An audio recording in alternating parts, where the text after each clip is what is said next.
Hola, hola, hola amigos, ¿cómo están?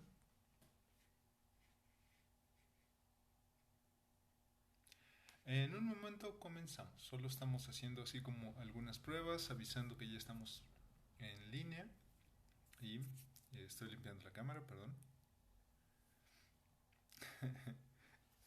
Gracias, gracias Adeli, siempre es un gusto tenerte.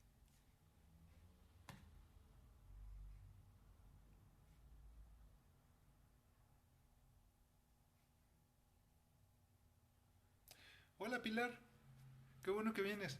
Buenas tardes.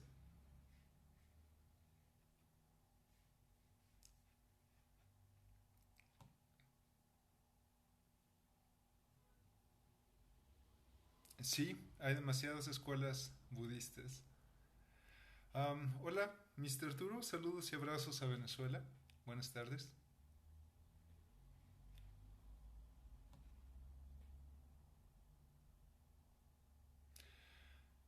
Esa es una buena pregunta. Déjame apuntar, ¿ok?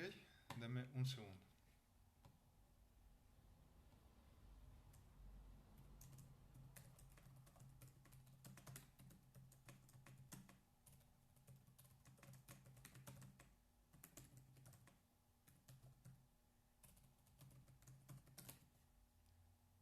Hola Sandy.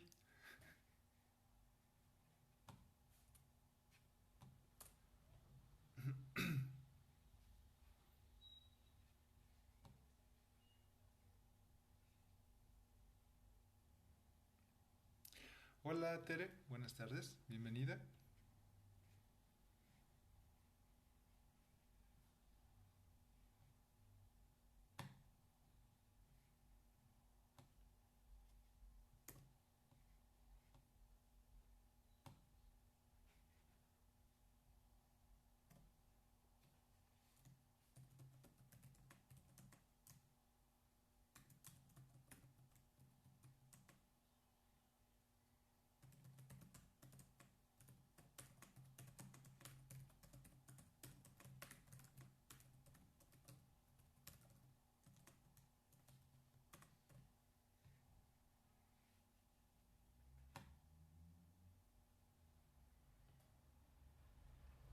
Y bueno, estamos esperando un poquito a que den las 4 de la tarde. ¿Me escuchan bien, amigos?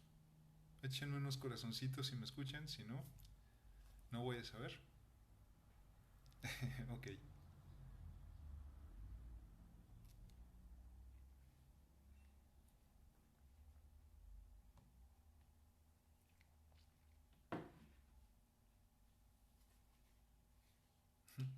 Gracias, Lori.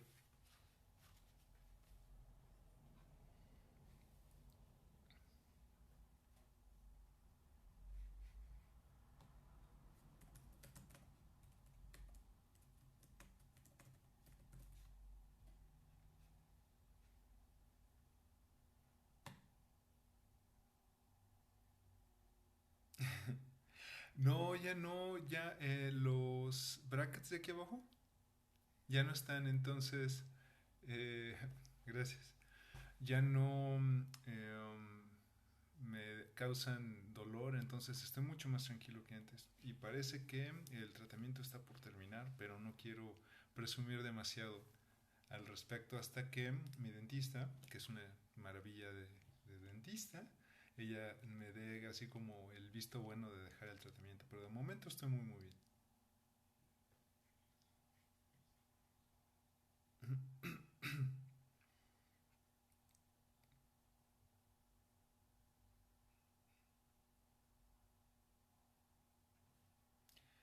Y comenzamos en 4 minutos.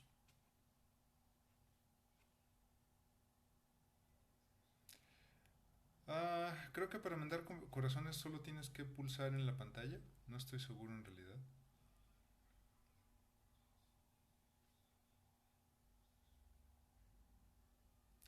Porque tengo que decir que yo he visto creo que un par de periscopes y todos han sido grabados, entonces no tengo mucha chance de andar tocando la pantallita. O bueno, sí, pero no reporta a nada. Ok, Zen es una parte del budismo, es una escuela, y Catch es el servicio que estamos usando para que esta llamada quede, o para que este video quede grabado. Es un servicio que se llama catch.me. ¿Qué es Zen? Esa es maravillosa pregunta y la vamos a resolver en un momentito más. Es parte de la plática de esta tarde. Ah, claro que sí. Ok, ¿mejor así? ¿Subo el volumen?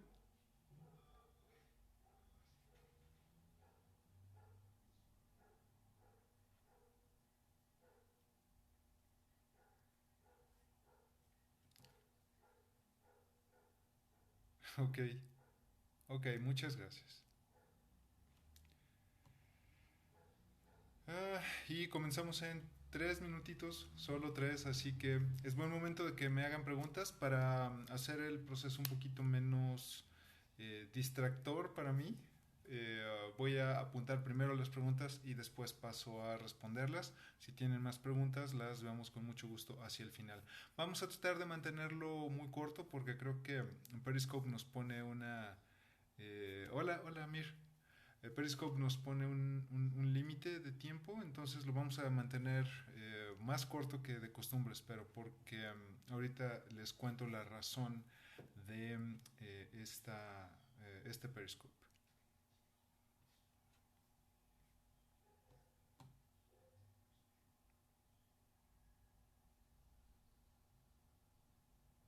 ¿A qué te refieres con más neutral?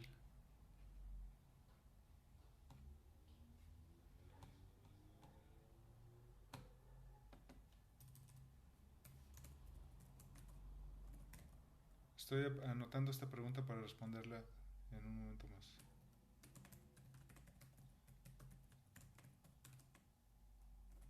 Ok.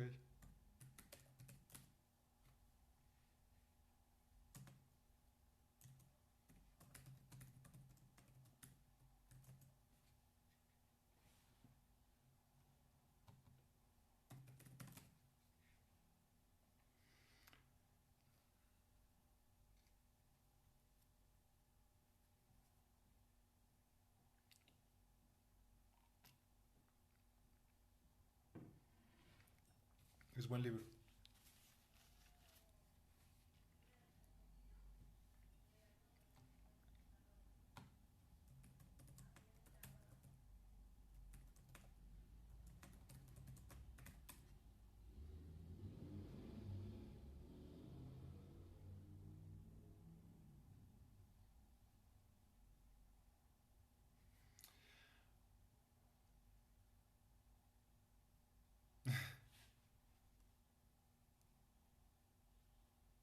Muy bien.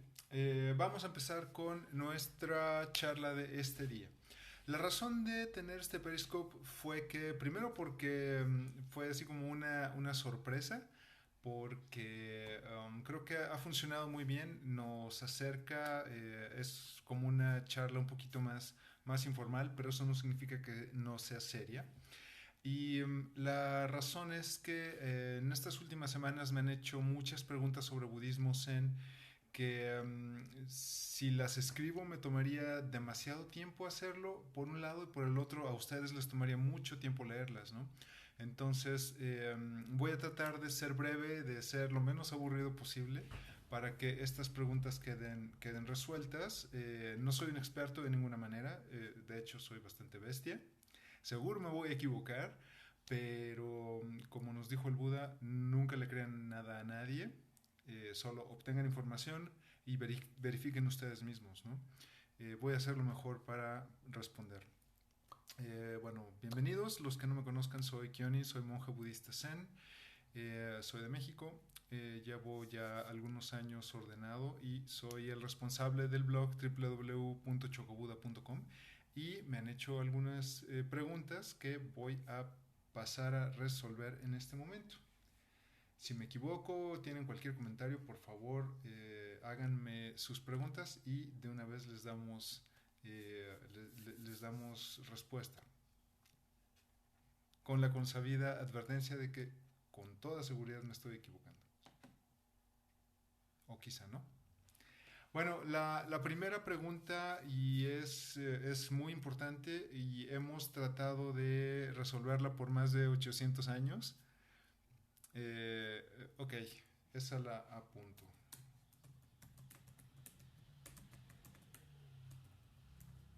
¿Qué es budismo zen? El budismo zen es una escuela budista que nace de la rama mahayana del budismo, que es esta rama que permeó hacia el oeste de Asia, se quedó en Tibet, en China, Corea, Japón, y se quedó en toda la parte norte, digamos, del hemisferio. Y es una rama del budismo que tiene como base la creencia de que todos los seres vivos, tan solo por el hecho de estar vivos y por estar aquí, tienen naturaleza búdica. Es decir, ya están iluminados, tan solo por haber nacido. Lo que hacemos al estudiar el budismo, budismo mahayana, es por medio de nuestra práctica de los preceptos del Dharma, es como limpiar toda la basura que está arriba para darnos cuenta de que ya estábamos despiertos. Entonces, el budismo zen se origina de la escuela Chan de China, que a su vez toma la filosofía llamada jhana, que es una palabra en pali, y jhana significa concentración o meditación. Entonces el budismo Chan nace en China, lo lleva un sabio, un bodhisattva que se llamaba eh, Bodhidharma. Se queda en China el budismo ahí y se convierte en budismo Chan con básicamente la práctica de meditación como eje central, y después de ahí emigra a Japón. En Japón, Master Dogen o Dogen Zenji fue quien lo inaugura. Y bueno, hay por supuesto mucha historia que relatar, pero no es un periscope sobre la historia del budismo zen. Si quieren, después hacemos uno en específico al respecto, pero el budismo zen llega a Japón gracias a Master Dogen y a Rinzai, que es otro gran maestro que fundó una escuela con su propio nombre. Y se llama Zen porque Zen es una deformación de Jhana y Jhana es meditar. La base de la práctica del Zen es la meditación. Y en el Zen entendemos que todos los seres vivos tenemos naturaleza búdica y por medio de la meditación nos deshacemos de nuestros apegos, de nuestras aversiones para poder despertar a una conciencia mucho más elevada y de ver la vida como es. Ver la vida como es entender las cosas que suceden en el universo sin echarle basura mental de nuestra comprensión. Por ejemplo, eh, una nube es solo lo que es, solo existe. Existe en el universo por las razones geofísicas que ustedes quieran, pero tan solo el pensar en el término nube la estamos limitando porque es un concepto humano. Cuando practicamos a Zen es entrar en un nivel de meditación tan fuerte que las etiquetas se pierden y entonces un objeto como una nube pierde el nombre de nube porque es una etiqueta humana y simplemente es lo que es. Esa te la intentaré responder en un momento más. La voy a apuntar. Entonces, Zen es entender que la vida es lo que es, sin apegos y sin aversiones, es estar abiertos a perder todas las etiquetas y simplemente entender que Zen es todo lo que está, todo lo que existe en este momento. Por desgracia, la cultura occidental le pone o ha tomado el concepto de Zen y lo ha comercializado demasiado, de tal forma que tenemos shampoos, escuelas de spa, perdón, escuelas de artes marciales o spas, tenemos toda la gama de productos con la etiqueta de Zen y de alguna forma lo asocian con tranquilidad y eso no es cierto. Zen es mucho más profundo que eso. Zen no es tranquilidad. Se ha asociado con eso porque cuando meditamos estamos como muy callados y muy serenos, pero eso no significa que Zen sea solamente estar tranquilos. Zen es todo lo que existe. Zen es risa, alegría, nubes, tristeza, muerte, excremento, vómito. toda la vida completa, es insectos, es humanos, es planetas, es energía solar, es energía atómica, es moléculas. Eh, um, Todo lo que existe es Zen. Y lo englobamos en la categoría de Zen porque es por medio de la práctica de ese Zen, que es meditación profunda, que podemos deshacernos de estas etiquetas para poder observar la vida como es, sin nuestras calificaciones, sin nuestras opiniones de por medio. Zen es todo lo que existe. Zen eres tú, eres yo, es todo lo que odias, porque todo lo que odias existe. Es la incomodidad, es la muerte, como mencioné. Zen es enfermedad, pero Zen es flores. Y Zen es energía vital. Zen es la risa de un niño. Zen es la ternura de un gato bebé. Zen es el cosmos completo, es arcoíris. ¿No? Es como practicar Zen es ponerte en medio de un espectáculo maravilloso que se llama existencia. Y la existencia está compuesta de miles de universos distintos. Cuando tú estás cuando tratas de vivir en Zen, estás haciendo un compromiso para apreciar la vida por lo que es, con todo lo que implica, bueno, malo, y perder las etiquetas con las que has calificado lo bueno y lo malo. Es entender que eres parte de un sistema mucho más grande que tú y tú estás justo en medio observando todo lo que es. Por ahí en el blog y cada vez que escribo menciono con frecuencia la frase todo lo que es con mayúsculas, porque todo lo que es mi manera de expresar Zen. Todo lo que es lo que te abarca, lo que abarcas, es los universos dentro de ti, los universos fuera de ti, y que todo es una sola cosa. Entonces, esta es mi muy silvestre explicación de Zen. Por supuesto, puedo estar equivocado. Consulten a quizá algún maestro más enterado que yo, pero es como yo personalmente lo entiendo. Y es necesario que trate de explicar un poquito de qué es el Zen, porque las otras preguntas dependen de ello. Hola Javier, soy Kionin, soy monje budista. Zen. Ok, me preguntan en mis sesiones de meditación y en todos los servicios, prácticamente todos los rituales del budismo zen, cantamos el Sutra del Corazón. El Sutra del Corazón es un verso que fue escrito hace muchos siglos en China y traducido o otro nombre de decirle al Sutra del Corazón es el verso de la perfección de la sabiduría. Y la perfección de la sabiduría implica perder las etiquetas para poder apreciar toda la existencia por lo que es. Y el Sutra del Corazón nos dice que todo en la vida está vacío. Nos explica que todo lo que existe adquiere nombres impuestos por el lenguaje humano, pero todo lo que existe trasciende mucho más allá de lo que nuestras pobres palabras puedan expresar. El Sutra del Corazón nos dice que somos nosotros los que sufrimos porque le ponemos carga mental a las cosas. Como mencioné hace un momento, una nube ni siquiera es una nube es, eso es todo. Entonces, al recitar el Sutra del Corazón todas las mañanas o en todos los servicios o en todos los sasenkai, que es el equivalente a una misa, en todos los sasenkai repetimos el Sutra del Corazón. Yo lo hago diario porque me es necesario, porque soy muy tonto y necesito recordármelo. Eh, el Sutra del Corazón me recuerda que todo lo que yo conceptualizo en mi mente está vacío y es solamente una construcción de mí. ¿Cómo es el Sutra del Corazón? El Sutra del Corazón, les voy a decir un pequeño fragmento que dice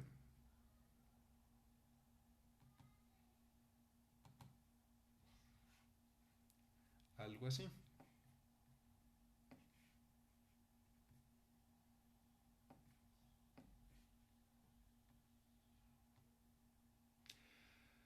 El Sutra del Corazón, como muchos sutras, es un diálogo entre un estudiante que se llama Shariputra, que era de los estudiantes más grandes del Buda, y entonces es un diálogo entre el Buda y Shariputra. Shariputra le pregunta al Buda qué es la perfección de la gran sabiduría, y el Buda le dice, fue la bodhisattva de la compasión Avalokiteshvara quien despertó a la perfección de la gran sabiduría, percibió el vacío de las 5 condiciones y se liberó del sufrimiento.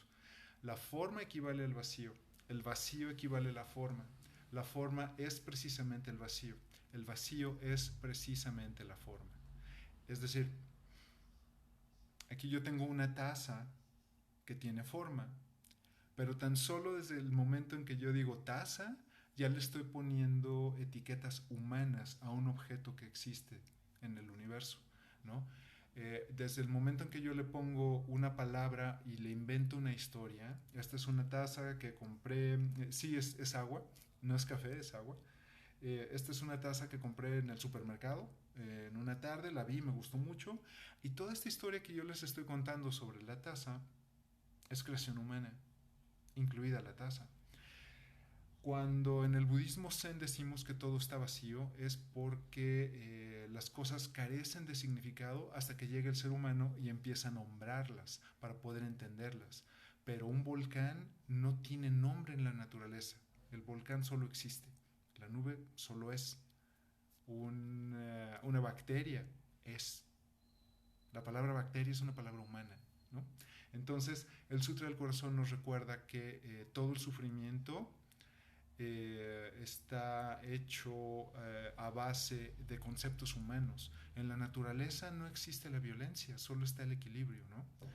Eh, entonces, el Sutra del Corazón nos recuerda que nuestra práctica, en la práctica del budismo zen, necesitamos esforzarnos por liberarnos de toda esta carga mental humana y poder ver la vida con ojos de la perfección de la gran sabiduría, que es sin apegos y sin aversiones. ¿De qué nos sirve? Termina el sufrimiento, definitivamente. Cuando más triste estás, si cantas el Sutra del Corazón, no es que tenga un sentido religioso, es un sentido filosófico. Nos hace entender que todos tus problemas, por más grandes que los veas, los problemas son solamente imaginaciones tuyas. No existen en la naturaleza. A la naturaleza no le importa que estés sufriendo por el iPhone nuevo o porque se te haya descompuesto el automóvil o porque te hayan despedido de tu trabajo. Eso no es un problema. Solamente son condiciones humanas, ¿no?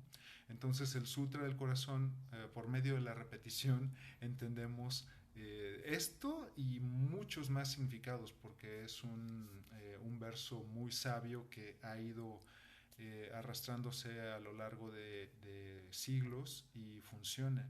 Funciona al punto de que yo llevo 20 años estudiándolo y no termino de encontrar todos los significados que me ofrece. Hay muchas mañanas en que solo lo repito y no significa nada porque estoy distraído, pero hay otras mañanas en donde digo, esto es, esto es sabiduría, ¿no? Entonces, ¿cómo se recita el Sutra del Corazón? Puedes solamente leerlo o puedes entonarlo como lo hacen los japoneses o como lo hacen los chinos. En español sonaría algo así como Avalokiteshvara Bodhisattva, quien despertó al Prajna Paramita, percibió el vacío de las 5 condiciones. Y usamos un ritmo para poder memorizarlo más fácilmente y que nos ayude a entrar en calma. Por eso es un mantra también al mismo tiempo, ¿no? Entonces, resumiendo, el Sutra del Corazón significa quiero decir, el Sutra del Corazón es un mantra, es un verso que nos apunta a ver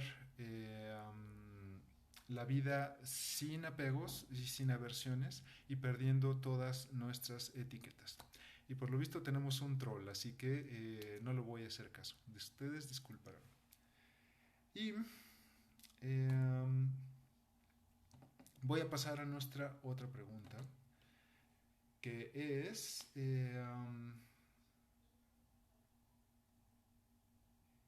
Una amiga que no entiende cuando hablo del concepto de que todos somos uno y de que toda la vida está interconectada.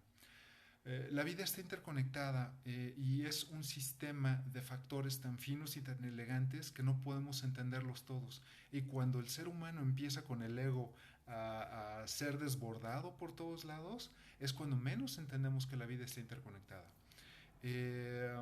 Los ecosistemas, si los hemos estudiado en la escuela, los ecosistemas se llaman sistemas porque son una colección de pequeños elementos que todos funcionan entre sí. El animal pequeño es el alimento del animal más grande y así consiguiente, así continúa la cadena alimenticia y todos dependemos de todos. Cuando yo me refiero a que la vida está interconectada, significa que yo soy tú y tú eres yo. Si tú ves la Tierra desde el espacio en fotografías, o si tienes la fortuna de estarnos escuchando en la Estación Espacial Internacional, que sería maravilloso, pero si vemos fotografías de la Tierra desde lejos, tus problemas no se ven desde el espacio, los míos tampoco. Tú no te ves desde allá arriba, desde el espacio. Eh, Tus pertenencias, tus logros, todo lo que tú puedas lograr y todo lo de lo que te enorgulleces, desde el espacio no se ve, no significa nada, no somos absolutamente nada. Sin embargo, desde el espacio se ve una esfera azul, perfecta, en equilibrio, en donde tú y yo y todos los animales, todas las bacterias que están viviendo en este momento en tu intestino, eh, todas las cosas que posees, todas las cosas que hemos producido los seres humanos a lo largo de la historia, todos los políticos corruptos, todas tus alegrías, absolutamente todo, es una sola bola, es una esfera azul con nubes, con masas de tierra, con masas de agua. Vista desde el espacio, todos somos una sola cosa. Y si ves el sistema solar desde más lejos y si ves la galaxia desde más lejos, tus problemas, el planeta, el sol tan grande y poderoso, no es nada. Es parte de un sistema mucho más grande. La vida está interconectada de miles de formas que no alcanzamos a percibir porque somos muy cerrados y estamos muy ciegos por nuestra propia soberbia. Entonces, cuando digo que todos estamos interconectados, es que por medio de la práctica sagrada de Zazen, hacemos a un lado el ego y podemos observar todo lo que es en toda su magnitud, aunque sea por una fracción de segundos. Cuando yo veo a dos personas abrazándose en la calle, yo no veo dos personas, yo veo un solo ser compartiendo un instante en la historia del universo, ¿no? Eh, Somos más unidos de lo que imaginamos y por medio de la práctica del Dharma, por medio del budismo, podemos entender esto, ¿no? Cuando yo veo a personas cantando en un concierto, a miles y miles de personas cantando en un concierto, yo no veo miles de personas, yo veo un solo ser, que es música, que es pasión, que es grito y que es felicidad y que es gozo, ¿no? Entonces, eso es entender la maravilla de que toda la vida está interconectada. Tú dependes de la comida, pero la comida a su vez depende de ti. Eh, entonces, bueno, esta es una manera igual silvestre, puede que esté yo totalmente equivocado, pero es como yo entiendo el concepto de unidad. Justo vamos a hablar de guerras, en un momento llegamos a ese tema. Eh, ¿Qué es lo que provoca que no apreciemos que la vida está interconectada? La mente divisoria del ser humano. El ser humano se especializa en separar el yo de tú, de tal forma que tú no eres yo. Y entonces como tú no eres yo, puedo odiarte, puedo amarte, puedo ignorarte, ¿no? Entonces, la mente divisoria del ser humano es en específico dañina y es la que nos ha causado tantos problemas, como por ejemplo las guerras, ¿no? Cuando tú empiezas a hacer diferencias entre kurdos y rusos, hay exterminio. Cuando haces diferencia entre buenos, malos, entre razas, cuando haces diferencia entre géneros, estás apelando a tu mente divisoria. Entonces, esto es súper dañino porque empieza a subsistir el ego, justo como los troles que nos acompañan esta tarde. Muchas gracias por su presencia. Y entonces, la mente divisoria nos cuesta mucho más de lo que quisiéramos admitir porque para empezar no la notamos, ¿no? Entonces, la mente divisoria es la que nos hace olvidar el hecho de que la vida está interconectada. Entonces, bueno, esta es otra pregunta resuelta. Espero haberlo hecho de la mejor manera posible. En caso de que no, por favor consulten con alguien que sí sepa de budismo zen. Y, con permiso, voy a tomar agua.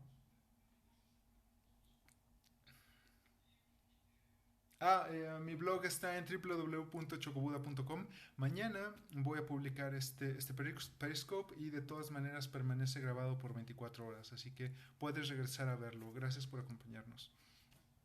Eh, um, un amigo me parece que de Argentina, me pregunta por qué él está muy consternado sobre la Tercera Guerra Mundial. Y me pregunta que si me preocupa la Tercera Guerra Mundial, que tenemos todos estos problemas de refugiados y de guerras y de violencia y así. Ah, no, no me preocupa la Tercera Guerra Mundial, en lo más mínimo. Es lo que es violencia humana, siempre ha sucedido y siempre va a suceder porque el ser humano se caracteriza en dividirse en bandos. Mientras el ser humano siga cayendo en el mismo error de ego, van a persistir las guerras. No me preocupa porque es naturaleza humana, es lo que hacemos los humanos, somos una especie de virus donde nos peleamos con lo que existe, consumimos los recursos y nos movemos al siguiente huésped. En este caso son regiones del mundo, ¿no? Y lo peor es que estamos buscando regiones de otros planetas para seguir extendiéndonos como virus que somos. No es que sea malo, solamente somos organismos vivos y hacemos exactamente lo mismo que las bacterias y hacemos lo mismo que los virus. ¿Por qué no me preocupa la Tercera Guerra Mundial? Porque es lo que hacemos los humanos, hacemos guerras. Lo que sí me preocupa es el sufrimiento humano, ¿no? Eso es totalmente distinto. Que haya un conflicto bélico o no, no me preocupa porque es lo que siempre ha habido. Desde que yo nací han habido conflictos. Yo nací justo cuando se estaba acabando la guerra de Vietnam y la guerra de Corea y después empezaron más guerras Palestina y después en mis 20 me llegaron, bueno, nos llegaron las guerras del Pérsico que no han terminado. Entonces, todo el tiempo hemos estado en guerra. No, no me preocupa la Tercera Guerra Mundial. Me preocupa, gracias, me preocupa el sufrimiento humano y por eso decidí ordenarme como monje budista, porque sé que en nuestras manos está poder hacer algo para tratar de aliviar un poquito el sufrimiento que nosotros mismos provocamos a nuestra gente, a nosotros, ¿no? Entonces, no, la Tercera Guerra Mundial no me preocupa en lo más mínimo, me preocupa ayudar a los demás. La respuesta a este amigo consternado por la Tercera Guerra Mundial fue, primero que nada, medita para que sueltes el ego y te des cuenta de que es nuestra naturaleza. Y segundo, trabaja por el bienestar de las personas que tienes el poder de ayudar.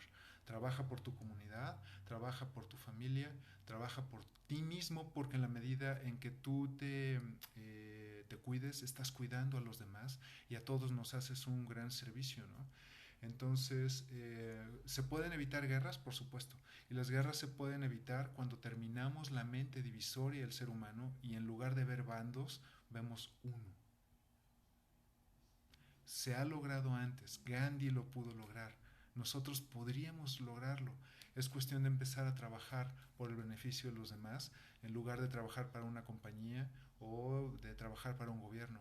Solamente hay una raza, solamente hay un gobierno y se llama amabilidad y funciona.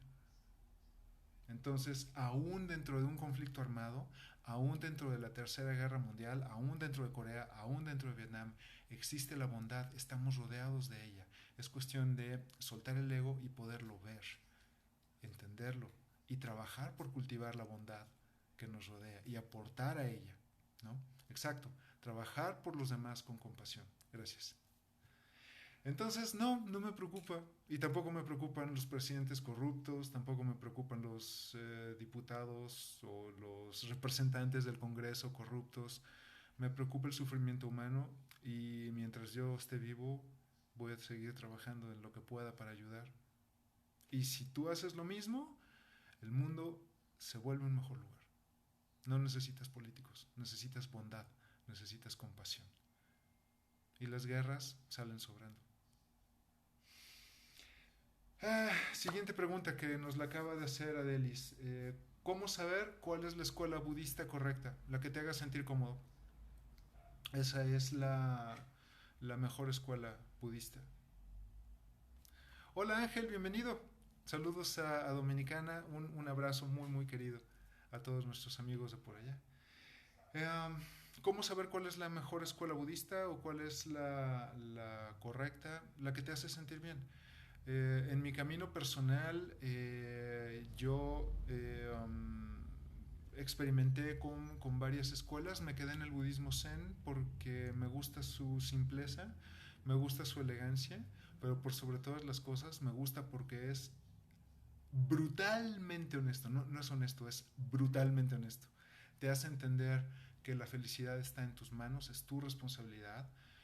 No te dice que las cosas no van a doler, te dice que al contrario, hay situaciones que duelen mucho, como el cáncer, o como una separación, o como una guerra.